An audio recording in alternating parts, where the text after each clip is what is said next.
अस्सलामुअलैकुम वरहमतुल्लाहि वबरकातुहू। नाज़रीन, उम्मीद करता हूँ आप सब खैर और आफियत के साथ होंगे। आइए इंशाअल्लाह अज़्ज़ा वजल आज की इस वीडियो में उर्दू की चौथी किताब का पार्ट नंबर 23 इंशाअल्लाह अज़्ज़ा वजल पढ़ेंगे और इसका ताल्लुक़ भी पार्ट नंबर 32 से।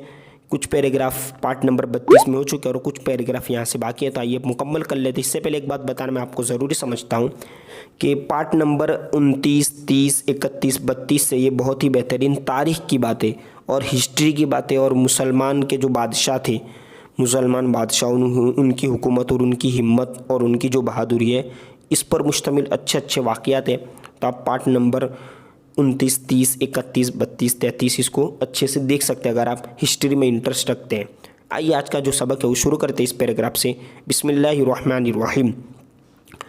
प्यारे बच्चों, हिंदुस्तान, ठीक है, प्यारे सब्सक्राइबर्स, है ना, हिंदुस्तान में मुसलमानों के आने से पहले यहाँ कोई मरकज़ी हुकूमत नहीं थी। ठीक है, पूरा मुल्क, मरकज़ यानी कोई एक हुकूमत नहीं थी बल्कि पूरा मुल्क छोटे छोटे रजवाड़ों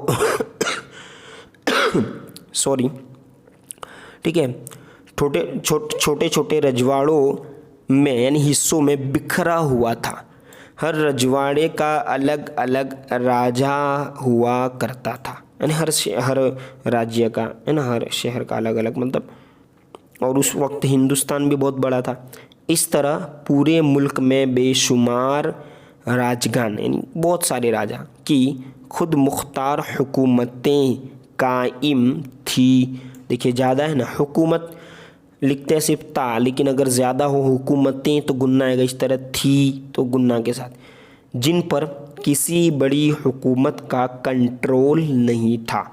अब तुम खुद ही सोचो, जिस घर में सभी ठाकुर हो यानी सरदार हो, एक का दूसरे पर दबाव न हो, उसका इंतज़ाम क्यों कर दुरुस्त रह सकता है। चुनांचे कुछ ऐसा ही हाल इस ज़माने में हिंदुस्तान का था।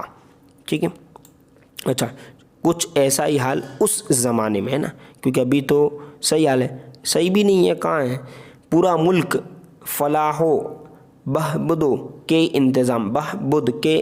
इंतज़ाम से खाली था। यानी किसी जगह फलाह यानी कामयाबी वगैरह नहीं थी, इत्मीनान वगैरह, ठीक है, इससे खाली था। रियाया की खुशहाली का कोई सरकारी बंदोबस्त, रिया यानी प्रजा जिसको बोलते हैं लोग, नागरिक, ठीक है, खुशहाली का कोई सरकारी बंदोबस्त नहीं था। राजा देवता का दर्जा रखता था, यानी जो राजा था वो देवता का और जो प्रजा की हैसियत पुजारी की तरह थी। यानी एक मिसाल के तौर पे समझा रहा है, ठीक है, इस पे हमें ज़्यादा ध्यान नहीं देना, मिसाल पर किस किस का नाम आ रहा है, हमें उर्दू पढ़ने पर ध्यान देना है। फिर जब मुसलमान हिंदुस्तान में आए तो उन्होंने शहर दिल्ली यानी दिल्ली, जिसको दिल्ली कहा जाता है, दिल्ली को मरकज़ी पायाए तख्त, ठीक है, यानी एक हुकूमत करार देकर पूरे मुल्क को एक किया। ठीक है, अलग अलग थे तो पूरे मुल्क को एक किया। रियाया के लिए यानी जो लोग थे, नागरिक के लिए तालीम का, है ना, दरवाज़ा खोला, इंतज़ाम किया। मज़लूमों यानी जिस पर जुल्म किया जाता है, ठीक है, मज़लूमों की फरियाद सुनने के लिए हर जगह कचेरियाँ, कोर्ट जिसको कहते हैं ना, कचेरियाँ कायम की। ठीक है, अदना यानी मिडिल क्लास, अदना से अदना आदमी के लिए इंसाफ हासिल करना बिल्कुल आसान कर दिया। मुल्क की तिजारत को तरक्की दिया, यानी मुल्क की जो तिजारत थी यानी बिजनेस तबका, उसको भी तरक्की दी। ठीक है, बेकार ज़मीनों को काबिल काश्त यानी काश्त करने के काबिल, जिस पर खेती की जाए उसे काश्त किया जाए, ठीक है, उसके काबिल बनाया। नए नए शहर आबाद किए, दरियाओं पर पुल बंधवाए, ठीक है, पुल, जगह जगह सड़कें बनवाकर एक शहर को दूसरे शहर से मिला दिया। इस तरह पहले जंगल और इस तरह का माहौल था, तो ये सड़कें बनाकर शहर को मिला दिया। सड़कों के दोनों जानिब दरख्त लगवाए ताकि राहगीर माने राह पर चलने वाले धूप न खाएं। ठीक है, पेड़ों की छाँव में आराम से सफ़र करें। आज हिंदुस्तान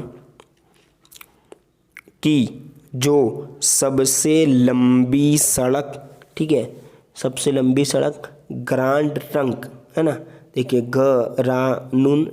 ग्रांड ट्रंक रोड के इंग्लिश में नाम है ना, के नाम से मशहूर है। वो शेर शाह सूरी की ये बादशाह था, इसकी बनवाई हुई है। ये सड़क बंगाल के शहर मुर्शिदाबाद से निकली है और ठीक है, भागलपुर, सासाराम, बनारस, इलाहाबाद, कानपुर, दिल्ली, लाहौर होती हुई पेशावर तक चली गई है। ओह, इतनी लंबी सड़क है। अलगरस मुसलमानों ने हिंदुस्तान के सुधारने और संवारने में पूरी तवज्जो से काम लिया। सल्तनत का खजाना सिर्फ है ना, देखिए आपके भी ये गलती हो सकती है ना। अब देखिए, सल्तनत का खजाना न सिर्फ, ठीक है, क्योंकि ये खजाना न सिर्फ भी नहीं है बल्कि खजाना का नून ये इसके साथ है, और ये सर्फ यानी यूज़ करना, इस्तेमाल करना, ठीक है, सर्फ करा, कहते नहीं इस काम में ये सर्फ करो, ठीक है। तो क्या किया, इसको सर्फ करके मुल्क की इंतज़ाम यानी पूरे मुल्क इंडिया का जो इंतज़ाम को ठोस यानी मजबूत बनाया। उनके दौरे हुकूमत में, ठीक है, उनके ज़माने में हिंदुस्तान की खुशहाली सुनकर पूरब वाले, ठीक है, यूरोप, देखिए यूरोप वाले, यूरोप तो आपको मालूम है जो कंट्री है, तो ये उस वक्त इतना अच्छा हाल कर दिया था मुसलमान बादशाहों ने कि यूरोप वाले इस मुल्क को यानी इंडिया को सोने की चिड़िया कहते थे। ओहो, देख सकते आप कि पहले का क्या मामला था, लोगों के लिए कितनी अच्छे बंदोबस्त और कितना। देखा अब ये मरकज़ी हुकूमत किसी मुल्क की बड़ी हुकूमत जिसके दबाव में छोटी हुकूमतें हो, मरकज़ी हुकूमतें ना इंडिया में पहले नहीं थी, फिर हुई इस तरह। देखिए जीम नून जनरल है, तो ये क्या है, ये अब मटके थे अंदर, तो यहाँ लास्ट में दिया हुआ है, तो ये क्या, इसका माना होता है फ़ौज का बड़ा अफसर, ठीक है, लीडर। अब इंशाल्लाह अगले पार्ट में बहुत इंटरेस्टिंग वाक़या पढ़ेंगे।